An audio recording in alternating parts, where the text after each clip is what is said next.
Shooting video at night is typically something that most people try to avoid. For one, people usually are exhausted at the end of the day and they don't want to extend their workday out into the night. It also gets very costly because you have to bring in special lights. And so it's this huge, expensive, laborious mess that people usually don't like to fiddle with. So instead, they use the age old adage, fix it in post. And so oftentimes, what we need to do as editors is create what they call a day for night shot. So it's a shot that was shot during the day, and it's our job to make it look like it was shot at night. So I have here this footage, this random footage I shot on the rooftop of a building in Seattle, just this crane and some buildings. And I want to give you some pointers just in case you do shoot your own footage, just some things to watch out for, or if you have a choice of what type of footage. Maybe it's just like you have to make an exterior look like it's nighttime and you have your choice between different exterior shots. Here's some things to look out for. Number one, in this shot, the sun is very strong. And so all the buildings that are pointing towards us are very bright on their face and then they're shadowed on the sides. That's a dead giveaway that a day for night shot is fake because that's really hard to get rid of. So if you can, try to get a shot that's overcast. And so all of the sides of the building and all the light sources will be kind of nondescript. And that's usually how the way things are at night.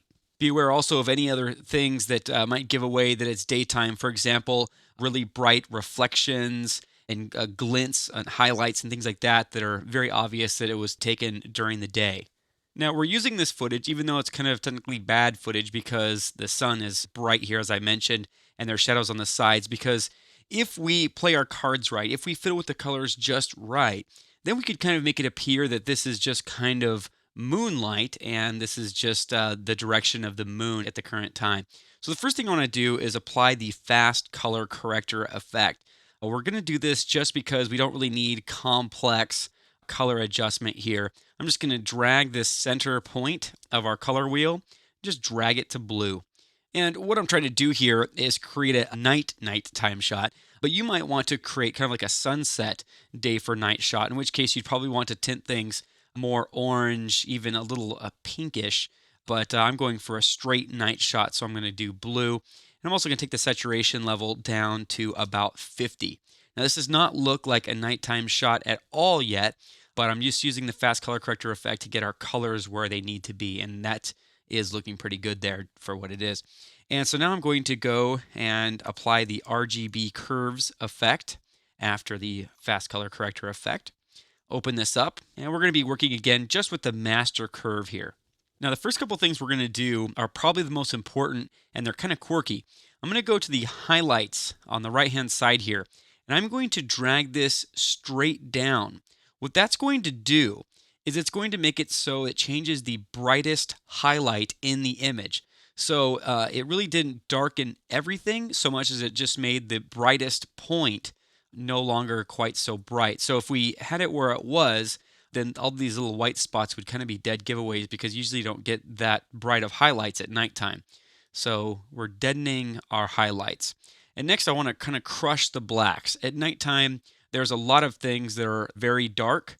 And so typically in a full day shot, we wouldn't want to crush the blacks because you want details in the shadows. But oftentimes at night, you can't get those details in the shadows. So maybe that's a little bit too extreme on both of those points, but just to show you what that's doing. Next, I'm going to grab the middle of this curve and just drag this down so it darkens all of those colors generally.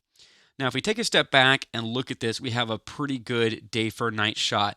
Maybe these highlights do need to come down a little bit. Darken those up a little bit. Maybe pull this down a little bit more. I'm looking at this color right here on this building. Still a little bright for moonlight. That's a little too dark. Somewhere in between those two extremes. Maybe the shadows are also too extreme here. Lighten those up a little bit by dragging that bottom point to the left. As you can see, it's just a little bit of fiddling, but I think that we have a pretty believable night shot. We might want to go in and lighten up these shadows just a little bit, or we could probably just leave them there as well. Again, it's according to taste. What you might want to do is have some reference images. Maybe go to an image search like Google or Bing and do an image search on just what buildings look like at nighttime or moonlit buildings, and look at some of those properties and try to adjust these settings so you can replicate that effect. So here is the beginning. We changed the color and the saturation, and then we applied the luminance correction there. I'm just going to go ahead and double click this clip in the project panel so we can see the before and the after. So what we're looking at here is the same frame from the same clip. This is before our adjustments and this is after our adjustments. As you can see, the difference is night and day.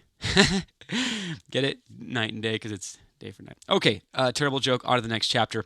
But this is basically an easy, quick way to save tons of money in production by doing these effects and faking the night shot by using these effects here in Premiere.